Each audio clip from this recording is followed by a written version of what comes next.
Eagle 6 in the turn. Roger. Over 1 bombs away. One's going to climb high above 20. You're south. Eagle 6 radar contact. Eagle 6 is visual. And it goes left.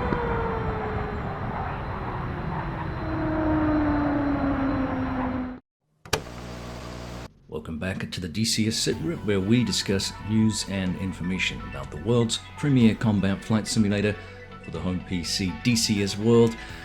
I'm your host, Prickly Hedgehog, and today's episode is the Year in Review SITREP, and as part of that review I will do a Strike Eagle giveaway.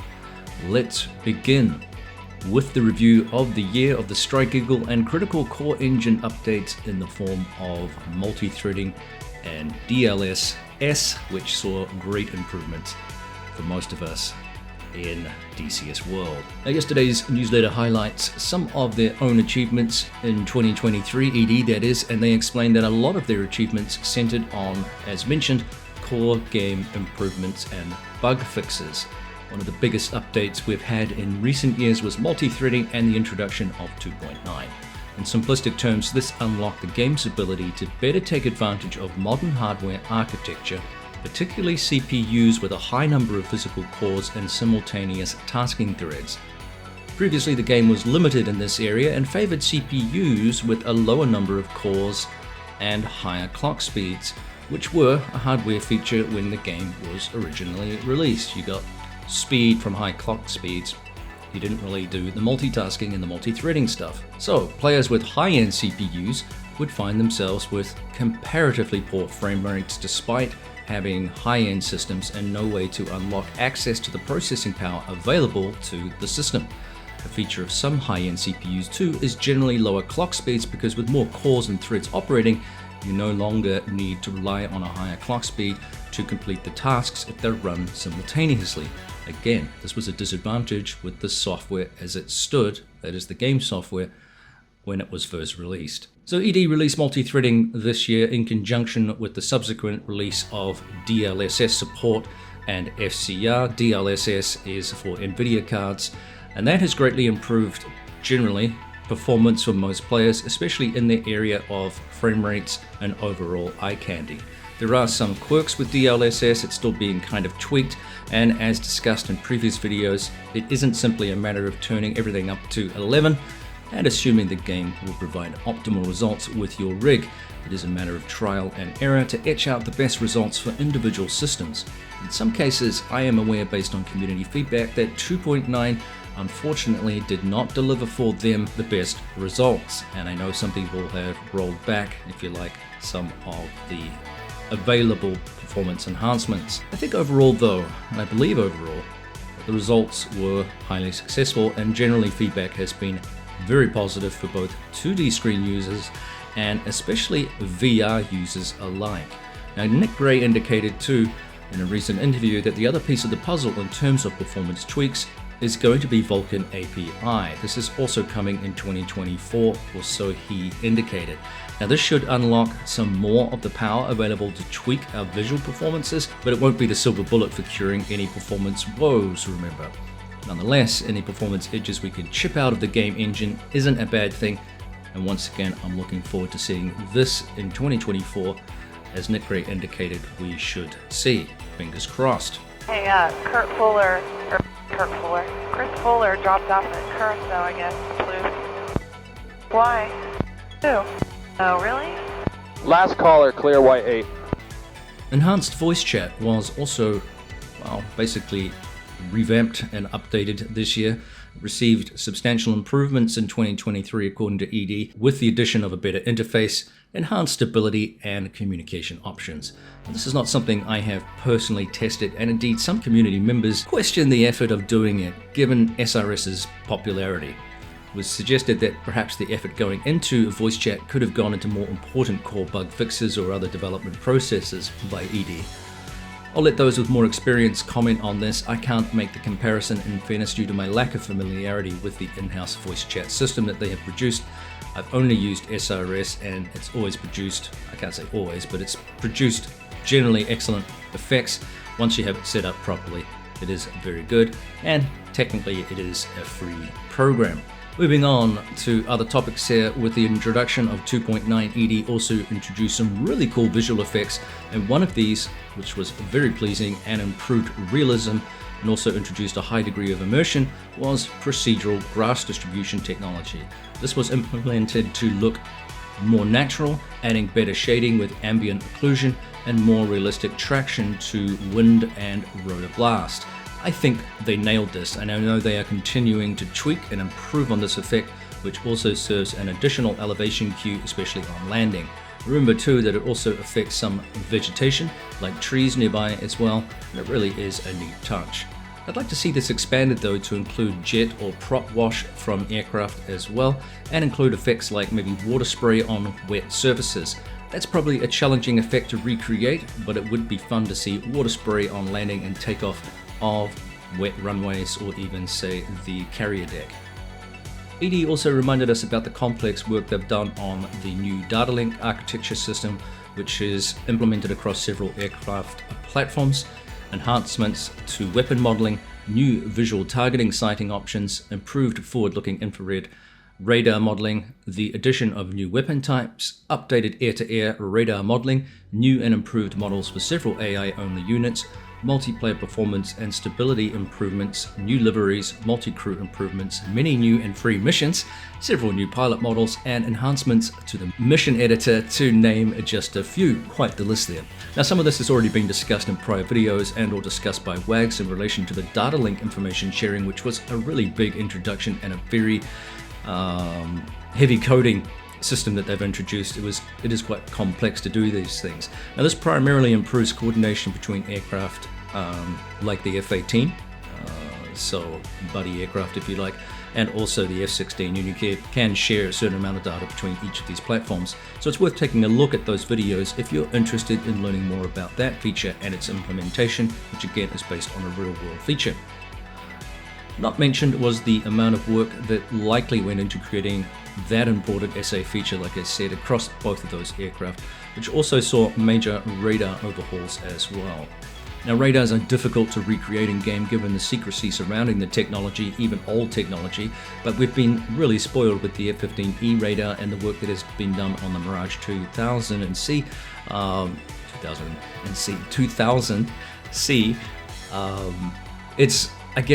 I think it's a symptom of improved tech in the game and some of the work that has been produced by third-party developers, and this commitment to producing highly plausible recreations of these advanced systems. And in some cases, actually, when I think of the Phantom 2 coming out, older systems as well, which heat blur indicated. So we're going to have a range of radar experiences here. An area that impressed me was the effort to introduce better calculations associated with picking out targets in the clutter of noise across different spectrums, which I think is really cool. Now, in addition to the fixed wing radar features, well, it can't be ignored that the long-awaited FCR system for the Apache was just launched as well. Once again, WAGs pushed out a flurry of videos showcasing and demonstrating both the power and versatility of this important piece of kit, which adds more potency to an already fearsome helicopter. Helicopters like the Apache have certainly put DCS on the map, I think, and opened the door to more rotary wing options in terms of campaigns and mission types. The complex flight models also require a different kind of flying skill set, which can be less forgiving than many of the fixed wing modules.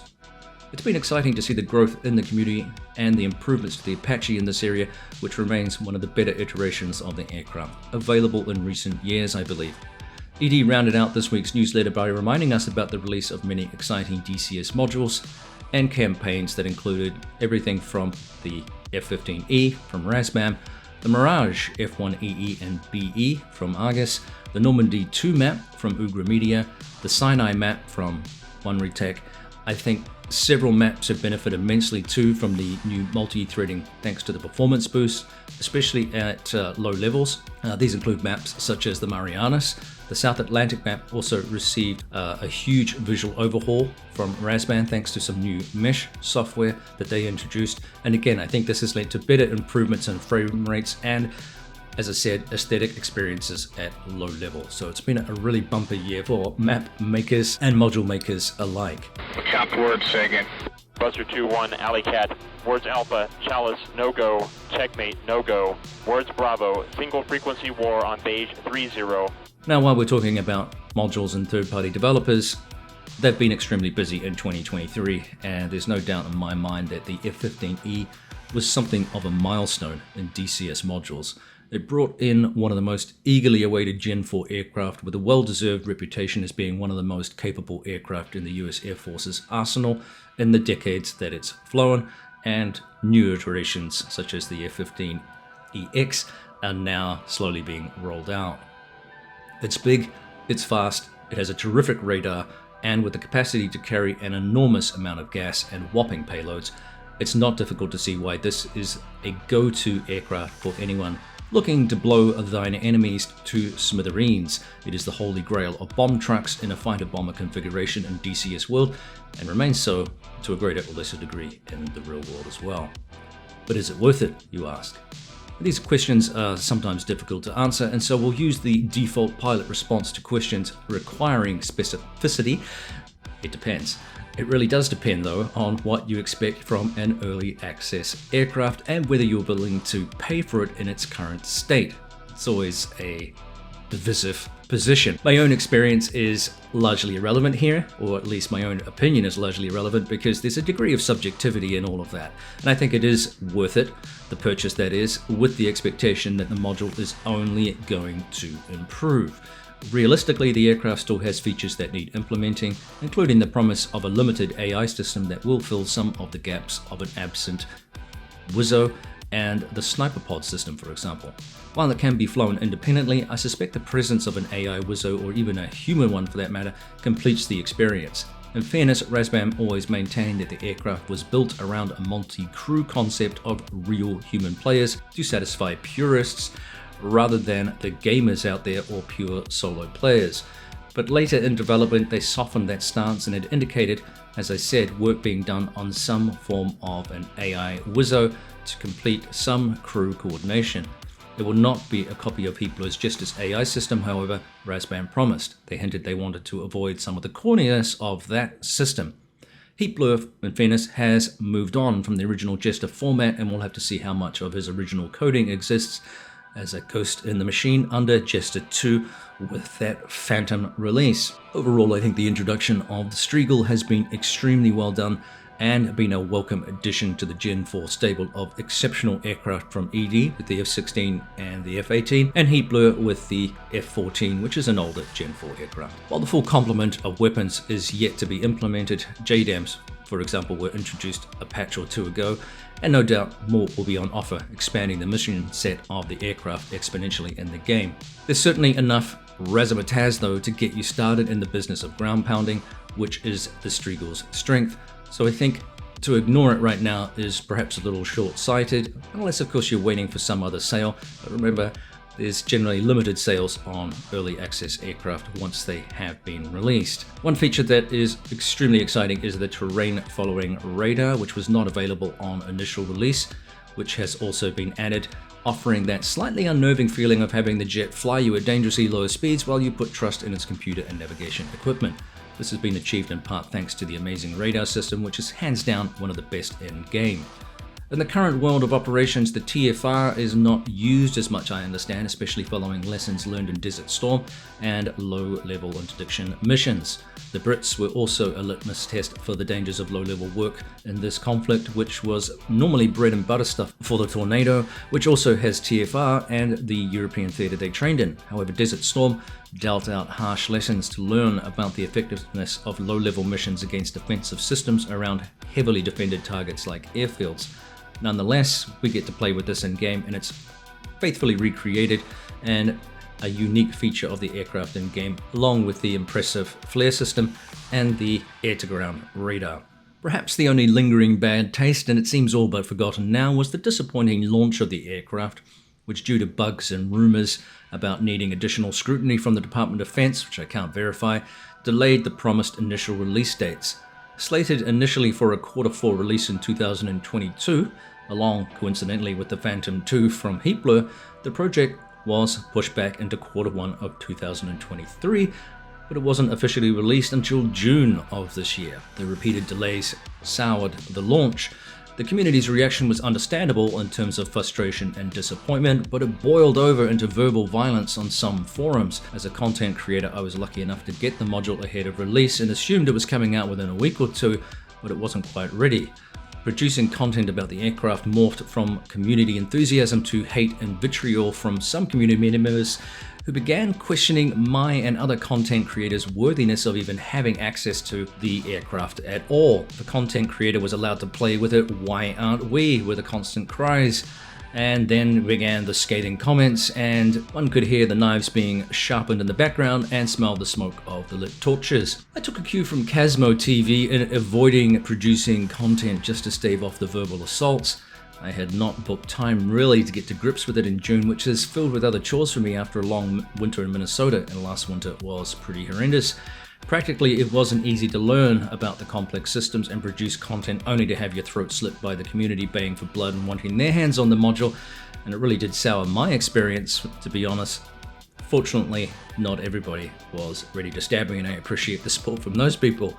But these dark events are fortunately behind us, and once the module was released, as I said, I believe it was pretty well received. Visually, Metal to Mesh and the Razbam team have produced a fantastically rendered aircraft both inside and out. It's a muscular looking machine, especially when stacked with any number of weapons, loadouts, both air-to-air and air-to-ground. There is a large array of skins and custom nose art reflecting various squadrons. The attention to detail on the aircraft extends into the pilots too, with inflating G-suits, hand manipulations, and other animations which are extremely well done. They even bothered to keep the diversion nozzle external segments which shroud the engine exhaust nozzles on the Israeli variants. These are obviously removed from the US Air Force variants due to the loss of some of the feather segments. It was deemed more prudent to remove them without significant loss of performance, and I appreciate Razbam's attention to such detail. The aircraft systems do require some learning, as the menus within the MFDs differ a little from the F-18s and the F-16s, and therefore take a little bit more getting used to in terms of setting up weapons and your mission sets. Not all of the features appear complete in that department either, which is to be expected as things come online over time. The flight model is surprisingly pointy in the pitch axis, which is due, I believe, in the real world to the conformal fuel tanks which provide extra lift, which is actually a useful byproduct on a plane carrying a heck of a lot of extra weight. It's important to note that the weight is due to both the extra strengthening the aircraft received to prep it for the bomb truck role, so don't expect it to behave like its earlier cousin, the F-15C, and therefore be adept at air superiority fighting roles. It will not ballet dance, especially when fully loaded, and a degree of finesse is required to operate it in close quarter combat. That is, ham-fisted, high-alpha tactics won't produce the best results, and nor should they.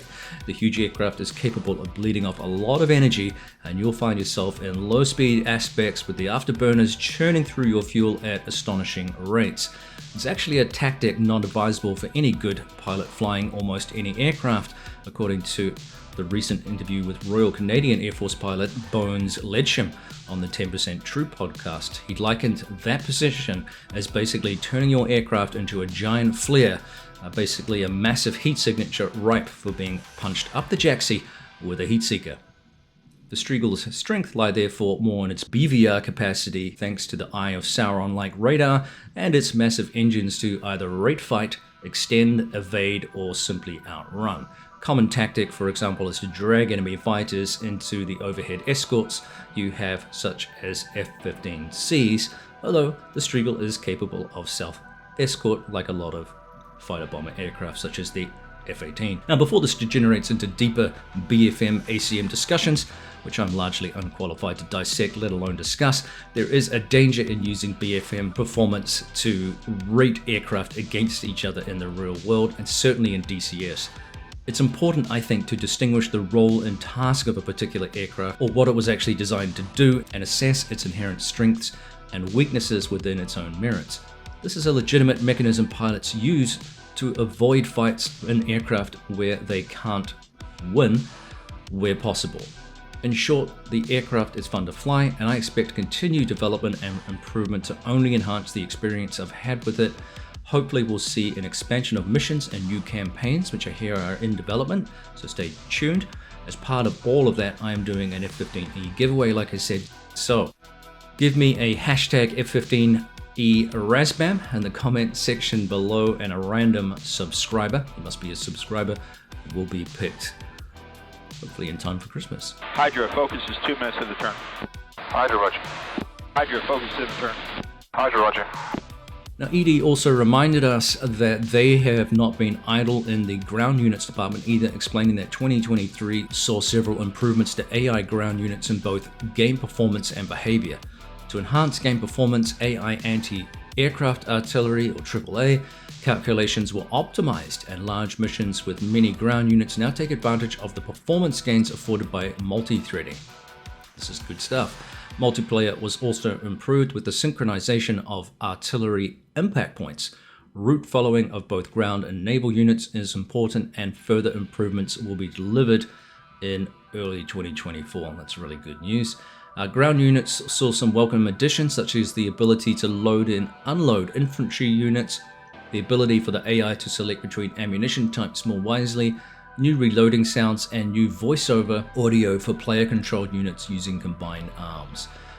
There is another mention here about radar-directed air defense gun systems got improved target trajectory prediction modeling, and the new CRAM and SA-10 SAM now default to red alert status with no assigned role. Oh boy. So these efforts, they say, will continue in 2024 with more natural and randomized spacings of units in a column, improved ground unit suspension modeling over rough terrain, improved counter battery tactics for indirect fire systems, new and improved air defense unit responses to anti-radiation missile attack, and more realistic damage modeling and visual effects to ships. I know Wags is talking about improving blast radiuses and visual effects for bomb dropping, etc. So hopefully all of this will morph into the game in 2024. I think it's extremely positive news. It will be nice to practice picking out a wider variety of tasty targets with our, hopefully at some stage, sniper pods, and also the Apache's new FCR, and the new and improved air-to-ground radar systems that we have as well. So to cap off the year, ED has a massive sale going on right now, up to 50% off as part of their annual Christmas sale. So take advantage of that. Don't let the bargains slip through your grasp. If you wanted to try out something but just haven't had the full price cash flow, or you want to combine your cash with other modules because of the discounts, that's a great way of picking up campaigns with maps or modules that you don't have as well. So do take advantage of that. Alley Cat, Weasel Room 1 checking back in, off the tanker, established northern hold in our block. Well, I think this brings us to the end of a DCS SITREP here, the year in review. I just want to thank everyone for all of the support, which includes constructive input, discussion points, likes, subscribes, and those of you that hit the super thanks button. That really helps the channel chug along and improves our algorithms here, all of that interaction. So thanks to Reflected Simulations this week, who took time out of his busy schedule to interview with me earlier in the week. That video will be linked in the outro here. I think that'll do. Once again, don't forget the giveaway, hashtag F-15E Razbam. That'll do. We'll see you next time on the DCS SITREP. See ya! 5-7, copy, Hydra. Evil 2, check.